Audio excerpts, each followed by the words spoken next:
चलो भैया आगे बातचीत कर लेते हैं। ठीक, प्रोडक्शन फंक्शन ख़त्म हो गया, कॉन्सेप्ट ऑफ कॉस्ट भी 3 पार्ट्स में हमारे ख़त्म हो गए हैं।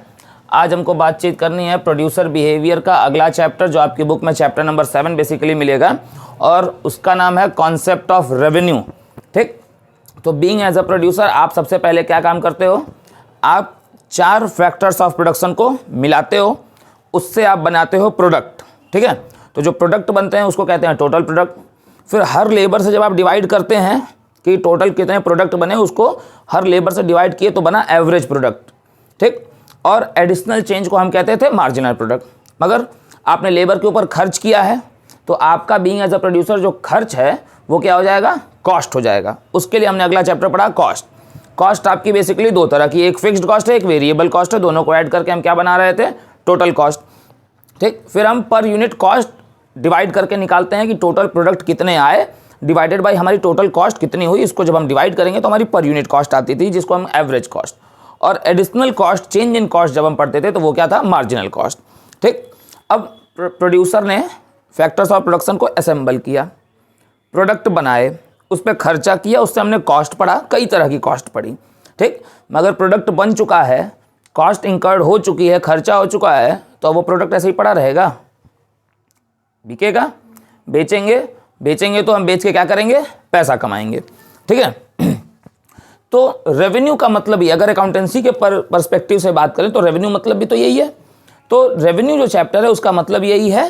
देखो बहुत सिंपल आंसर है रेवेन्यू का। रेवेन्यू कहते किसे हैं, सेल प्रोसीड। जो आप गुड्स बेच रहे हैं, ठीक है, जो भी गुड्स आप बेच रहे हैं, ठीक है, तो उस गुड्स को बेच के कितना कमाए।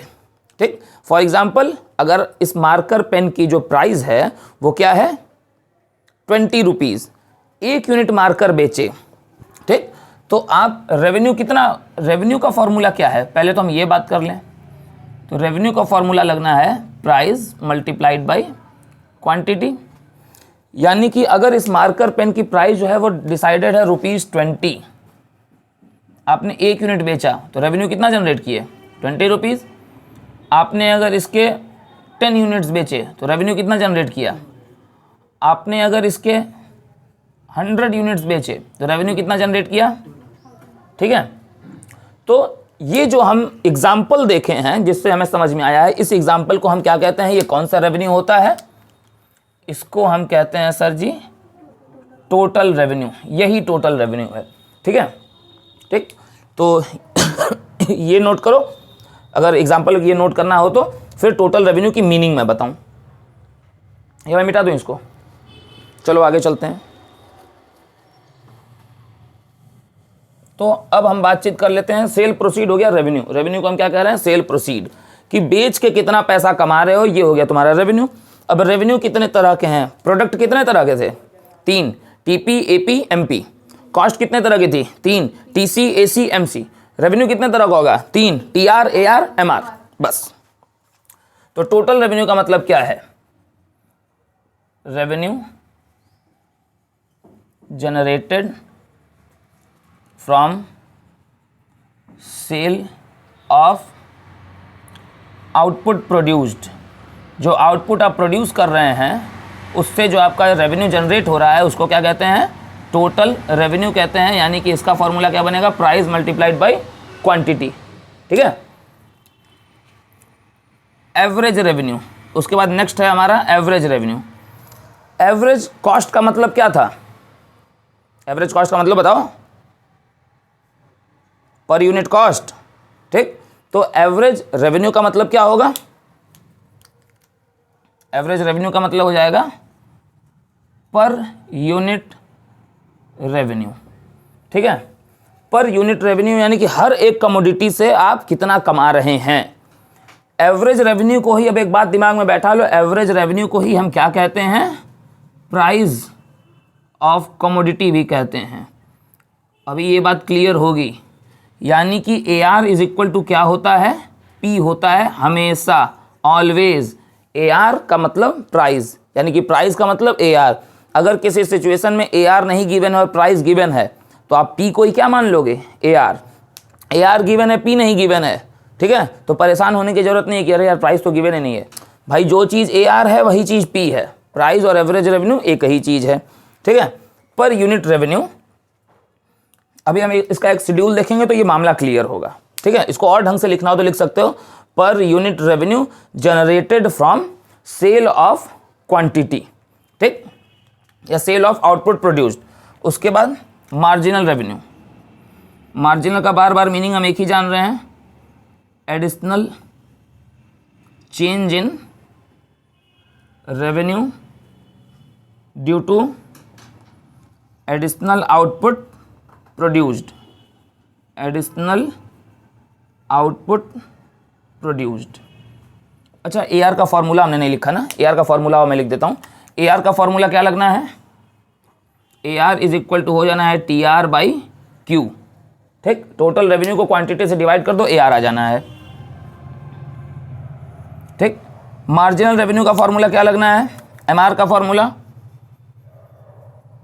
TRN minus TRN-1। Additional change इन आउटपुट, एक आउटपुट बढ़ा तो आपको रेवेन्यू कितना एक्स्ट्रा जनरेट होके मिला। यहाँ पे देखो, अच्छा मिटा दिया क्या, 10 यूनिट अगर बेचे थे तो 200 रुपये कमाए थे, 11 यूनिट बेचे हो तो 220 कमाए हो, तो उस 11th यूनिट के बेचने से कितने का एडिशनल चेंज हुआ है, 20 रुपीज़ का। यही हमारा है, ठीक। इसको नोट करो, उसके बाद हम इसका शेड्यूल देखेंगे, ठीक है, टेबुलर रिप्रेजेंटेशन। देखो भैया, यहाँ पे गिवन है कि प्राइस ऑफ अ कमोडिटी जो है वो आपकी ₹10 पर यूनिट है। प्राइस ऑफ कमोडिटी को PX कहते हैं। Price of the commodity given है ₹10 पर यूनिट, ठीक।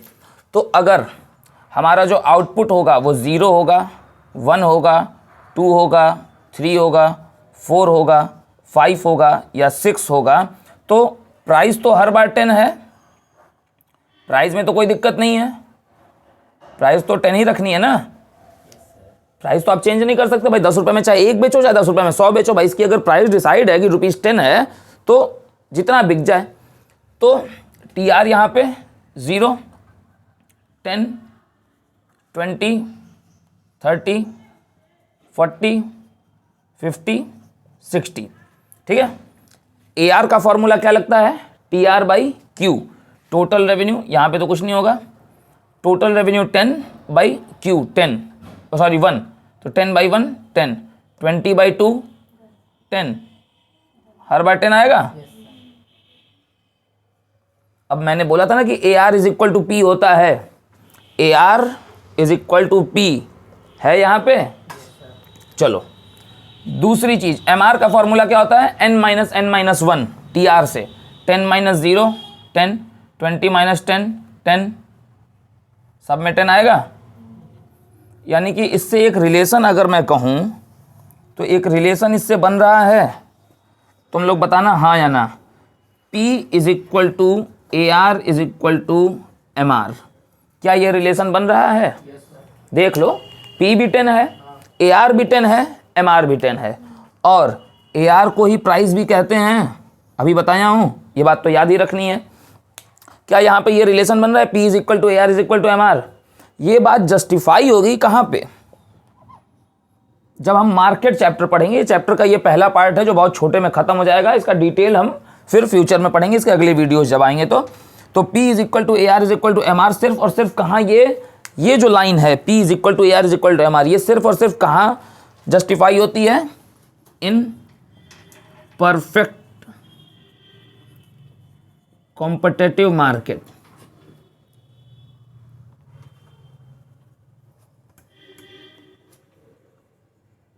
स्पेलिंग चेक कर लेना अगर ऊपर नीचे थोड़ी होगी तो, ठीक है। परफेक्टली कॉम्पिटिटिव मार्केट में ही सिर्फ ये बनेगा जहां पे प्राइस और AR और MR सब क्या होंगे, तीनों इक्वल होंगे, ठीक। अब इसका डायग्राम देख लेते हैं। TR का डायग्राम ये रहा, X axis quantity, Y axis origin, यहाँ पे क्वांटिटी, और यहाँ पे हम लिख रहे हैं TR। TR देखो क्या है भैया, 0, 10, 20, 30, 40, 50, 60।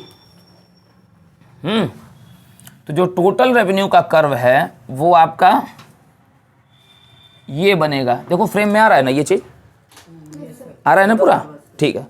TR दिख रहा है कि नहीं, ठीक है। ये बनेगा ऐसा, ओरिजिन से शुरू होगा। और सबसे जरूरी चीज, इसेंशियल रिक्वायरमेंट, ये जो टी आर का कर्व होगा ये 45 डिग्री एंगल का बनेगा, एग्जैक्टली 45 डिग्री एंगल का। अब पूछ लो क्यों, इसको लिखवाऊंगा नहीं, ओरली बताऊंगा। जानते हो क्यों?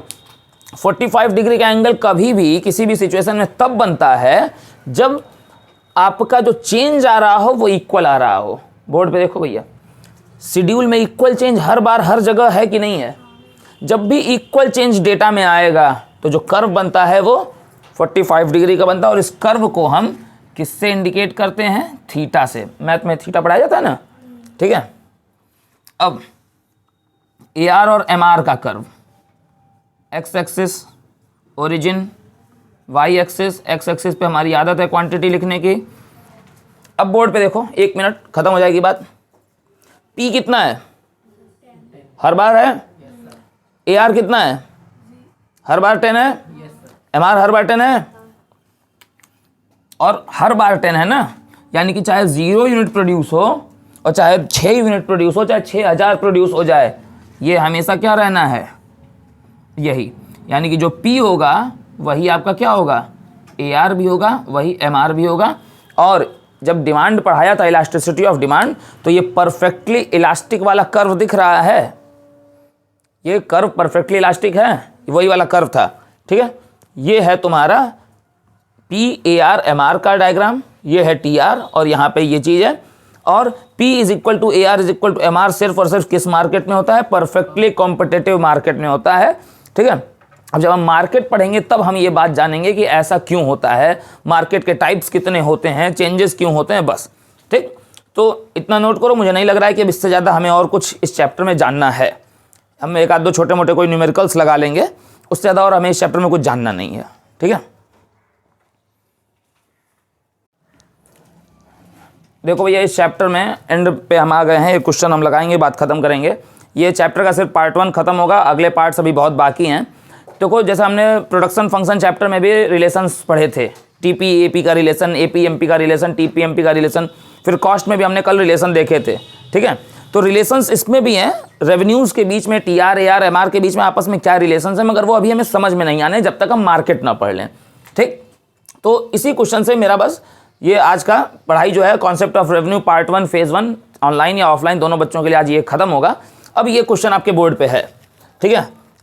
Price of the commodity x जो है वो ₹8 पर यूनिट है। आपको निकालना है टी आर ए आर और एम आर, और फिर मेरे कुछ सवाल का जवाब देना है कि is P is equal to A R is equal to M R, क्या P is equal to A R is equal to M R है, और अगर है तो क्यों है। आइए सर देख लेते हैं एक बार इसको। टोटल रेवेन्यू का फॉर्मूला क्या होता है बताओ? P multiplied by Q। A R का फॉर्मूला क्या लगना है? T R by Q। और एम आर का फॉर्मूला क्या लगना है? T R N minus one. Price multiplied by quantity, price अपने को मालूम है ₹8 पर यूनिट हमेशा रहनी है, तो 8 16 8 का टेबल लिख लो। आगे बताते जाओ। और A R T R by Q 8/1 16/2 24/3, हर बार 8 आएगा।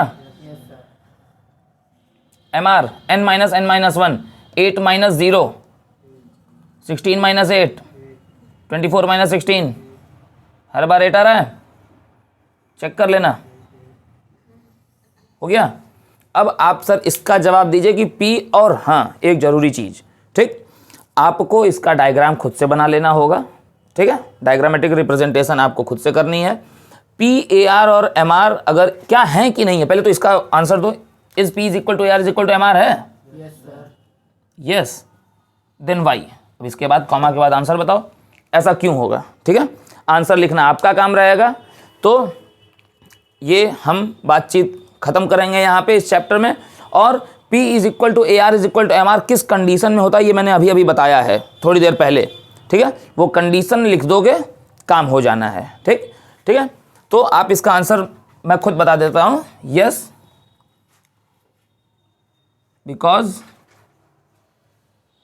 ड्यू टू कौन सी मार्केट? परफेक्टली